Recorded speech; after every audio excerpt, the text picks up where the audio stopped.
Charisma Quotient. I'm your host, Kim Seltzer, a dating and makeover expert, where I will help you build confidence, make connections, and find love from the outside in.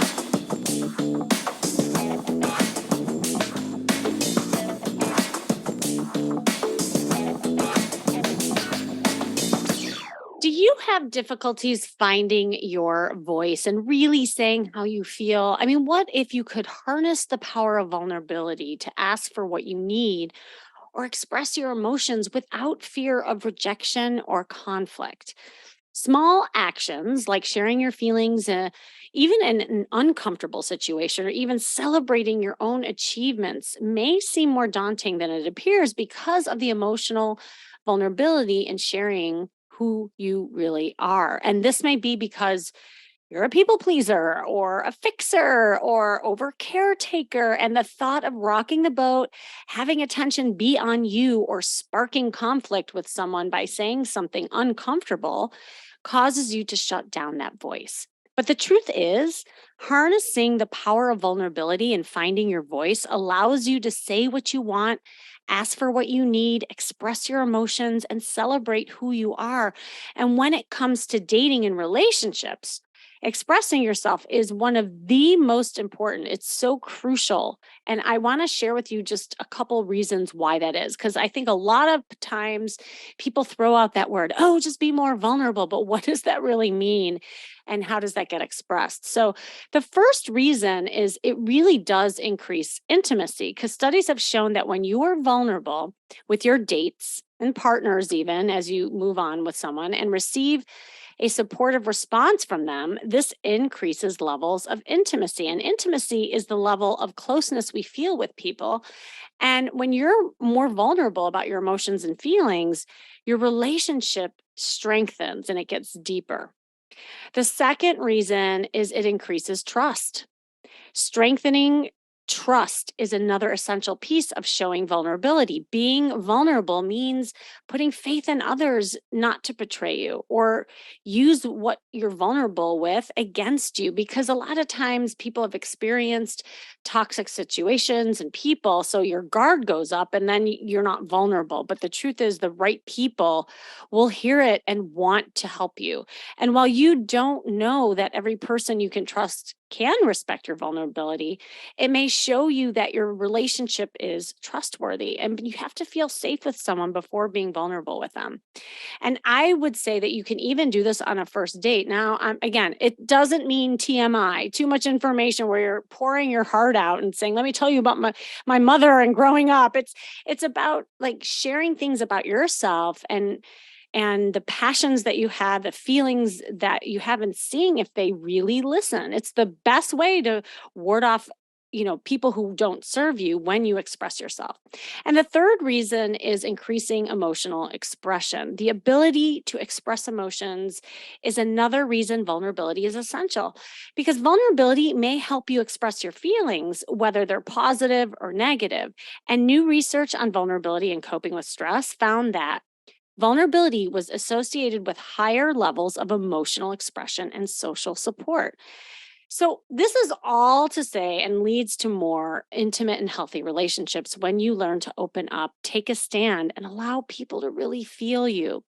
Now, today on the line, I have a single mom who has a hard time expressing her needs. She's doing 1,000 things. She's working so hard.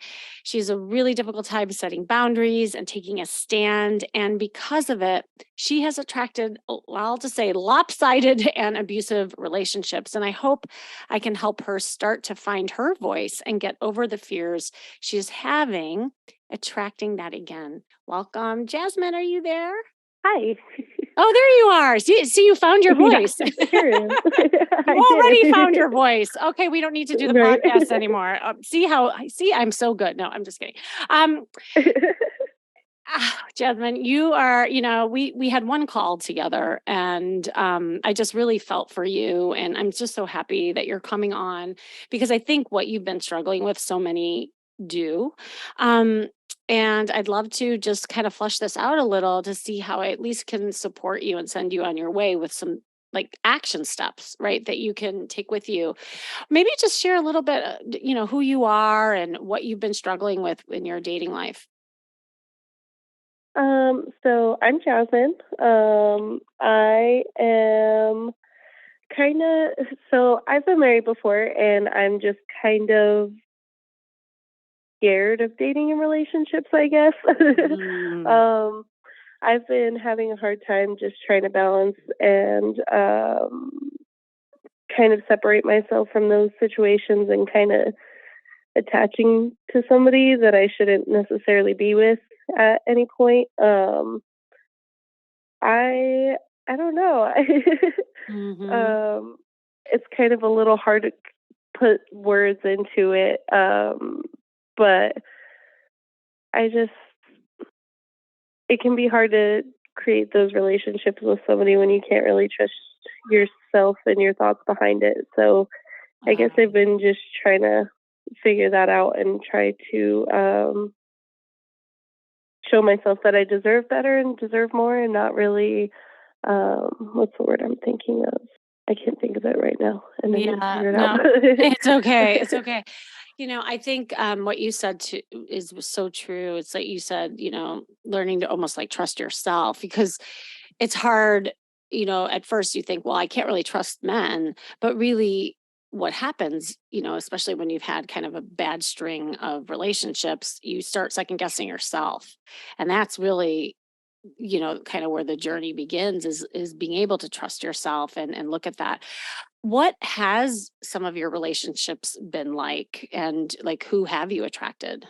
So I have basically I've never broken up with anybody for starters. Uh, But I've my main relationship that I was in, I got married and he actually it was a pretty emotional, like abusive relationship and he ended up um cheating on me with my sister and like it just caused this whole thing while I was pregnant and I've just had some pretty like dramatic times when it comes to that and even watching mm, like families relationships in the past I've just never really had seen a strong supportive relationship and I really haven't seen a lot of good quality men in that side of a relationship so um it's usually just kind of like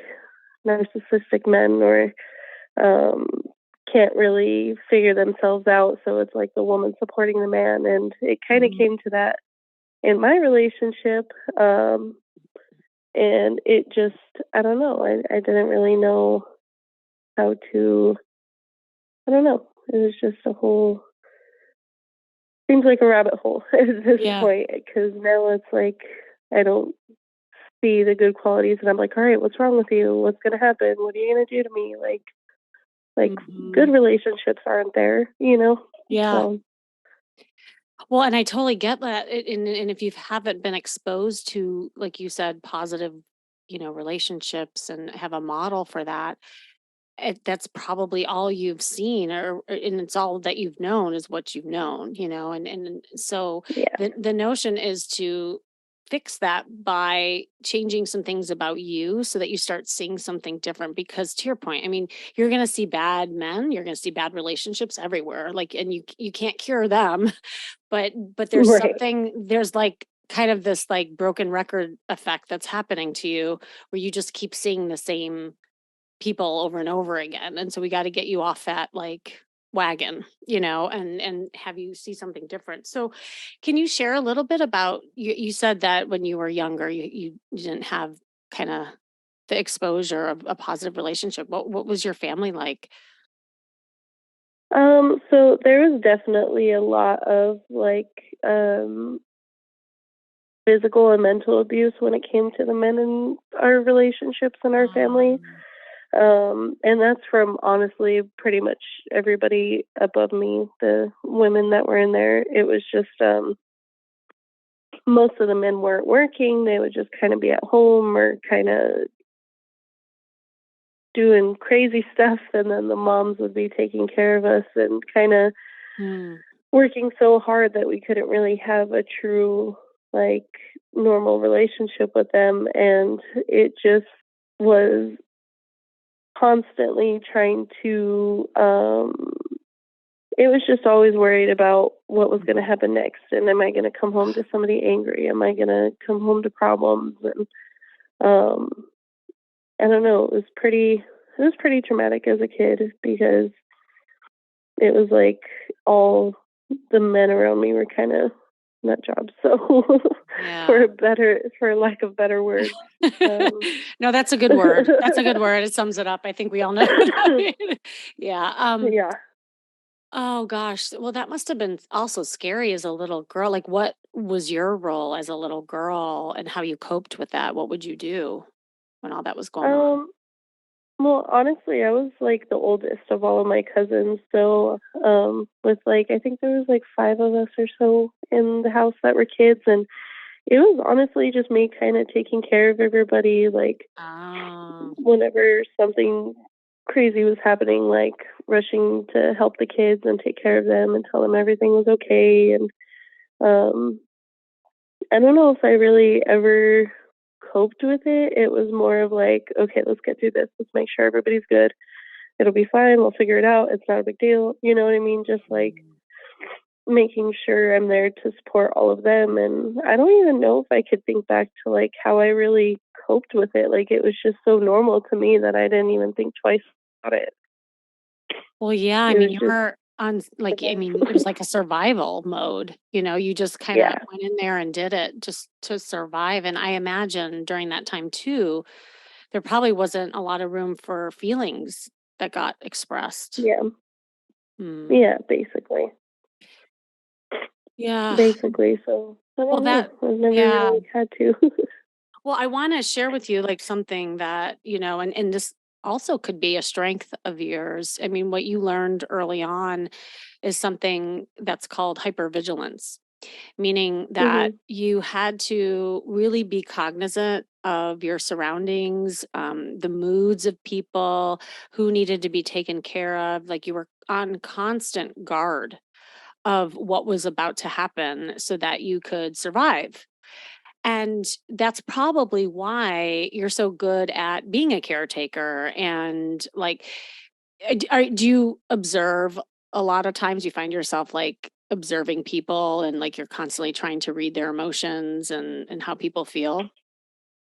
I feel like that's always what I'm doing, and it's Yeah. actually kind of exhausting because then it's like Uh-huh. it almost crosses the boundary of like, "Oh my gosh, they're so quiet. Are they annoyed by me? Are they pissed off at me?" Like, "Oh, did I do something wrong?" Like, it's almost constantly trying to read people's minds and read people's Mhm. emotions to kind of change myself in the way that needs to be reflected for them. I don't know how to say that better, just the way that Yes. makes sense in my head, but Yes.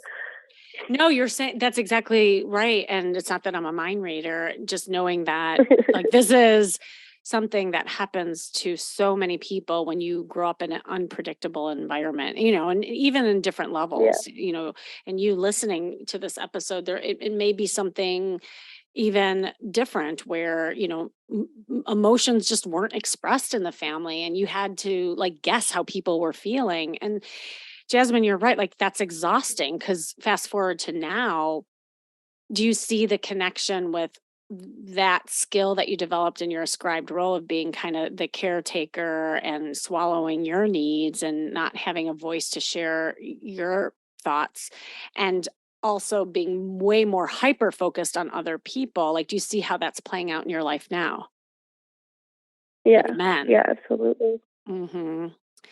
And so, like, when you first dated, like, your ex or maybe some of these other toxic relationships, were you, like, kind of putting focus on them in the beginning too? And, like, wanting to make them feel great. And then, as soon as you start opening up, they're not there for you. Did you find that dynamic? Oh yeah, I mean, Mhm. definitely a lot. Like I would literally spend my time like I would put my career on the back burner. I would kind of put like even if it was something as small as going to the store and getting food and picking something that they would want over something that I would want, or Mhm. like instead of getting something that I needed and do something that they would have wanted instead of what I would have needed. And not that like I always needed to put myself first, but it's like you kind of do in a way, but um it's just constantly trying to make somebody else happy no matter how it makes you feel or no matter if it's not following your needs. I mean, Jasmine, no And wonder you're exhausted. Like, no wonder. I mean, that's a lot of energy too, constantly trying to please someone mhm, and not like even pausing a moment and saying, "Hey, well, what do I want?" Like, how do I yeah, feel in all of this? So I can see why it just got um and I'll say like it almost got easy for you to be in that role because it's just all you knew. right. I mean, I don't want to say it's all I know now, but it's a lot more of what I know now. I think being on my own, it's kind of taught me Mm, like how to do stuff for myself more, but then now it's translated over to my daughter, which I mean, I'm gonna do that no matter what. She's gonna yes. get the first priorities no matter what, but um it's almost more of a natural way of doing it now than with other people. Well, yeah, and like with your daughter, I mean, that's what's so beautiful. And especially like a lot of times caretakers have a hard time giving up that role or say, "Oh, well, I don't want to be selfish. I don't want to be mean." And that's not what it's about. And cuz being a caretaker is a beautiful thing. So never get rid of that. And that's why you're probably an amazing mom. Like you have so much to give. You know how to give, you know how to make somebody, feel good. But the notion is being able to fill yourself up first and realizing that it's not a Right. selfish thing is that when you fill yourself up first and you express yourself, you actually are able to give better to your daughter, better to people, better to men. It's almost like I use the metaphor all the time. If you're the pitcher of the water and you have all these glasses to fill, like what good is it if your pitcher is empty? Like you're running Right. on empty and there's nothing to pour into those glasses and that's why, you might get burnt out, you might feel resentful of people because no one's there for you, but that's on you to start like standing up for yourself, with things that you deserve. And that's kind of like right like the self-worth thing, if that makes sense. Right. So, well, let's Yeah. talk. Yeah, like let's talk about where you are now. So, are you dating at all? Like, have you dabbled? What's happening? So, I mean, I dabble. Like, there's a couple of people that I've dated. I mean, of course, I've hooked up a couple of times, whatever, just like here and Mm, there stuff.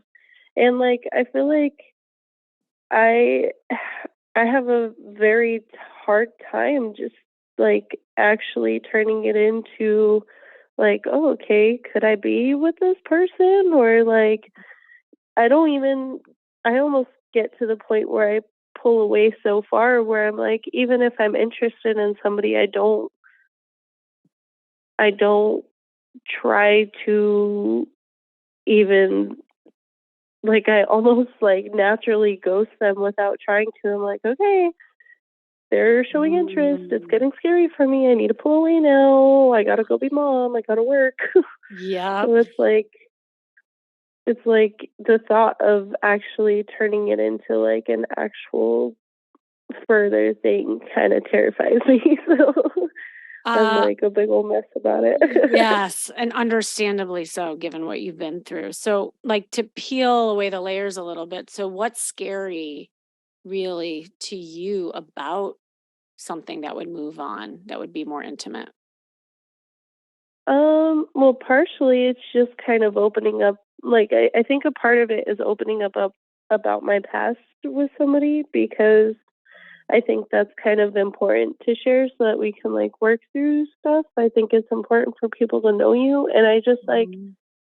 I don't want to get like this weird like pity from them of like not taking me as like I don't know how to explain it. I Kind see. of do you I think kind I of know where I'm understand. going Yeah. with Well, it's almost like you it? don't want you want him to like you for who you are and not pity you for what you've been through kind of thing. Yeah, yeah, Mhm. and to like support me and be there and be cool, but also I don't know, just being understanding of why I have my things, but then it's just also like how to move past all of this stuff to be able to not let it affect my relationships. Yeah. I just literally feel so like it scares me to think of being with somebody else. Like I feel like I've given so much of me Mm. when trying to be in other relationships that I'm like, okay, I don't ever want to do that again. Like I just kind of like Ah. maybe I'll just be single forever. Yeah. So it sounds like another piece. I mean, one is that you're scared about opening up about the past and someone like authentically really liking you and working through that with you. But the other scary piece for you is losing yourself again with Losing another myself guy. and Mhm. even losing them. Like I just it gets really hard to keep getting broken up with, and I know I could be a little I know in the past I've been a little much, but I know I'm not the same now. I feel like I'd be a completely different person when dating, and I wouldn't throw Mhm. myself into it as much, but it's just having that vulnerability and openness and like kind of allowing somebody into my life with Yeah. the possibility of them leaving again, you know? Yes. It's called the fear of abandonment, really. Like that's the fundamental Mhm. probably fear that's overarching everything. And again, it goes back to, what you experienced earlier on is that, I mean, your history has it is that men either are, abusive, not there for you, or they leave somehow. Mhm. And, so you're almost like you're in this tug of war. I hear it in your head. It's like you want something, but then you're scared of it at the same time. So you like recoil. It's like that rubber band Mhm. effect. Like you'll go so far with something and then be like, oh God, this seems almost too real. This something could happen. And you Mhm. retract. And that's a way of protecting yourself because you don't want to experience that again. Okay, got it. I have some ideas for you, but one other question. Do you like have how are you meeting men right now and like what's the longest that you've dated someone since you've been single? So I've been single for about 4 years now. I haven't dated anybody since my ex. Oh, Um, yeah. that's a long I've been single for time. a long time. Okay. Yeah, and I was doing dating apps for a little bit. I'm not doing that anymore. I just it's kind of just been who I meet authentically, or like sometimes if I go out I'll meet somebody, or um I just really haven't been like looking for it, I guess. But if somebody Mhm. like presents the opportunity, I'm like, okay, sure, I'll give you my number, you know what I mean? Like, Yeah. but I've even talked to a couple of nice like really nice guys, and I'm like, I just don't really want to make it a whole thing. So what do you do with these nice guys? Like give me a scenario. Like what happens? I talk to them, and Mhm. sometimes I'll message them here and there. I've gone on a couple of dates, maybe, but not like fully. I usually kind of make excuses to not like hang out, but then I want to like it's nice to talk to somebody, but then it's also like I am so scared for it to move forward. Like I just cannot move past that. Like, and it could be nothing wrong with them. They're perfectly great, but I have this total fear of like, what if they're awful? And what if I don't know? Like, I just don't trust myself in knowing what I'm looking for is good, Yeah. I Yeah. guess.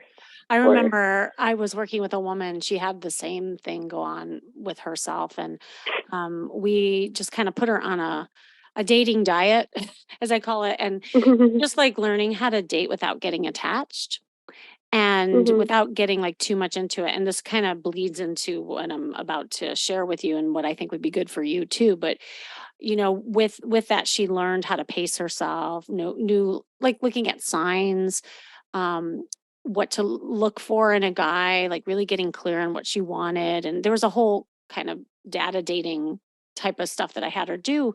And so she meets this great guy, right? And she found herself like wanting to sabotage it. I'm like, what's going on? And if I hadn't been on the call with her, I was seriously gonna like bop her over the head. I'm like, this is a great guy. Why aren't you moving on? And she said, just well, let it I don't go. trust it. I don't trust it. like something's going to happen, like it's too good to be true kind of thing. And every time Yeah. I like open myself up, bam, something happens. I said, and what if it didn't? Like, what if this is a good guy? And how are you going to ever get over this hump of trusting yourself and someone else again if you don't give it a try and trust that you've been doing work towards this? So I kind of helped her through it, right? And she started dating this guy. I'm happy to say they are still together today. This was like a couple years ago. And he ended up being the stand-up guy. The ball didn't drop, Yeah. and it was working through some of that, anxiety. And I share that because I think there's some ideas that you could do with this whole dating thing that might help. Yeah. Um, okay, so number one is, first of all, your mindset. Okay, because right now I think you're putting way too much pressure on yourself, Jasmine. Like you're like thinking every guy you meet, you're overthinking it. Like you're thinking about the boyfriend and what it means and what's going to happen. Like I hear it in your head, like the way that you're talking about it. And what I would love for you to do is put you on the same diet. I know that we're not like coaching intimately together, but even if there was someone like a good friend or someone who could kind of hold you accountable and just date, learn how to date without getting attached. Like you're almost like you have a little girl, like you're going on play dates with these guys. And I want you to start thinking of that like you're on the playground, you're just swinging on the swings with them, you're going on the seesaws, and you're just going to kind of see who you want to move on and have a play date with. Doesn't mean you have to marry them, doesn't mean that they're going to be that guy again. Like you have to take it in very small steps. And what I would do in that mindset, like give yourself a 3-month chunk, a period of just doing Mhm. that without having pressure of a boyfriend or anything like that. Right. What would that be like? Okay. It would be interesting. I, Right? Well, yeah, yeah. and what's interesting about it? Like, would you, that's an I interesting just, word you used. I just, I think it would be great. I just haven't really necessarily just like slightly, like kind of like dated Uh-huh. much. Right. So, um, yeah, I don't want to put pressure on it. I don't want to think about those types of things. So I just gotta, I guess, allow myself to go do it and just have fun. Yeah, for Yes. It's sure. giving yourself permission. And here's how you can protect yourself from like moving too fast is don't have sex with them. Like, that just Mm, because it sounds like that's what you've been doing. Like, either you have an interaction and then you retract, or maybe you'll have some hookups because that's also safe. If you think about it, you don't have to get emotionally invested in someone if you're just like hooking up and then moving on. I want you to yeah. just think of it almost as meetings. Don't even call it dates if that like really, kind of gets to you. Just say, okay, I'm just going to Mhm. meet a bunch of guys and like understand what it means to be taken care of. Like just that in itself, Jasmine, would be so nice because you keep like taking care of everybody else and like have these guys buy you a drink perhaps or take you to a nice restaurant or a nice walk, like just be in that zone of receiving. Yeah, for sure. Because I don't think I've ever had anybody take care of me, so to Yeah, put but them on. and right. This is all new for you, and you might not even trust it or allow for that to happen because you're scared. So Mhm. it's really like, for instance, if you went to a bar for happy hour and you sat there, and instead of like ordering yourself an appetizer or drink, what would it be like to talk to the guy next to you and let him buy you a drink? Like allow that Mm. space. It's like little things like that. Like I think you should just be used to like receiving in some way, shape, or form. It's even if you're walking into the market and a guy opens a door for you, allow that to happen. And I Mm. would record, and journal every time somebody gives to you and how you're feeling about that. It could be a friend too, a lot like asks you, do you need help? Accept, say yes. Yes, I would love some help with my daughter so I can go have some alone time. Mm. So I that would be kind of, I mean, one thing is to just the mindset around dating and have it be just kind of play dates. The second is just doing things where you're allowing yourself to be taken care of. Scheduling a manicure, just anything that you can do to pamper yourself, I think would be awesome. Yeah, I agree. I don't do a lot for myself, so I think it would help a lot. Yeah, and I know you. Especially to be oh good. Yeah, no, no, no. I was gonna say you just coughed and you and I were like talking about how you're not feeling well and you're sick. And it's like reaching out to a friend and say, hey, could you pick me up some medicine? I'm just feeling really like, yuck. Could you help me? Because it's on you. This is where finding your voice is so important. It is on you to ask for what you need. Otherwise, like people don't know because people know you as, oh, Jasmine she's got it, like she's used to doing all the things by herself. So True. people don't know. I hear that a lot. They're like, Hmm. "Yeah, you got it." Yeah, see that? Yeah. So no, you don't got it. No, it would be nice for someone to come and like take care of you and your daughter so that you can rest. Because guess what? You'll be a better mom when you're more rested to take care of her. And you have to start thinking of it that way, that you're filling your cup to help your daughter and other people in your life. And as a caretaker, Right, that sometimes is easier to hear than just like, oh, be selfish or, say things that you need. right. You will be actually taking care of others better when you take care of yourself first. Yeah, I could see that for sure. Okay, awesome. Now, the other thing I want you to do is also learn how to say no. Mm. This is as you can see, I'm not putting you on some crazy dating excursion or anything like that. Like right now, you need to just find your voice and be comfortable asking for what you need and expressing yourself. And so Yeah, I if agree. someone asks you to do something and you don't want to do it, say no. If someone wants you to do a shift at work and you can't and you're not feeling it, no, I'm sorry, I can't today. Maybe in a week when I have more time. Like that's Right. where the setting boundaries things come in. Very true, because I always say yes to work. See, yeah. See, that's what I'm saying. And again, like I'm not a mind reader and I didn't know this stuff from our call the other day. It's just I know the patterns.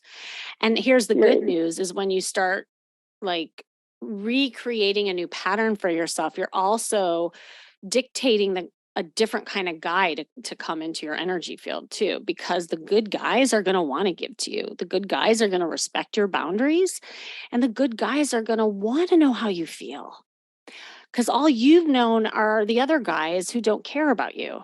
But that's on you Right. because you kept putting too much care into them and not yourself. Right. I completely agree. Well, good. Okay, so how do you feel about all this? I feel good. I know it's going to be kind of a journey, and I haven't really put a lot of like trying to better myself in these ways. So Yeah. it's gonna be hard, and it kind of stresses me out. But I know it's absolutely necessary, and I just want to. I want things to change. I want things to be different. So that's I, what I love moving and that. everything has all been about. Yeah. No, and that desire, that, feeling kind of fed up and where you are, I always tell people that's when you leap. That's when you like, hunker down. And here's a way of thinking about it too, Jasmine. It may feel hard, but what you're doing right now is harder. And I think Right. what you're going to find is when you do start saying no and just treating dating as something fun and flirty and, not getting attached and just getting used to receiving, you're going to find that actually life gets easier, not harder. Yeah, I could see that, and I just like I don't want my daughter to go through the same stuff and watch what I had to watch. And like, I want to be able to teach these things to her and not have her follow my same mistakes. Like, of course, she's going to have to make her own mistakes, but Hmm. if I can figure this out, I'd much rather have her not have to deal with it. Yeah. It's Oh, I love that. fine. And may that be a motivating factor for you, you know? I think that's beautiful. Now, do you have anybody in your life who could be like an accountability partner on this stuff? Like just these three things for you? Yeah, yeah, I have a couple people I could ask and talk to, but Because that's gonna help you, you know, just like, "Hey, I'm working on this. Like, I hope you can hold me accountable." And, you know, maybe once a week you're doing an outing where you're interacting with some men and just getting used to the male species in a whole different way. Like, that's what you need, you know, and maybe just getting I know you're limited in time and resources based on, you know, what's going on with work and your daughter, but even like free things, like meetup.com or, go to things that are around just so that you're around men and just kind of talking to them. And like you said, the good guys and just like allowing them to maybe buy you a drink or do something with you and just saying yes. right. See, that's where I True. want you to say yes. And it's the things that you don't want to do is what you're going to say no to. And that's the big difference. It's more of just, like, not being scared to say yes. Yes. Yes. Oh. Well, Jasmine, you're so awesome. And like here you are struggling with vulnerability and you just came on this podcast and was super vulnerable.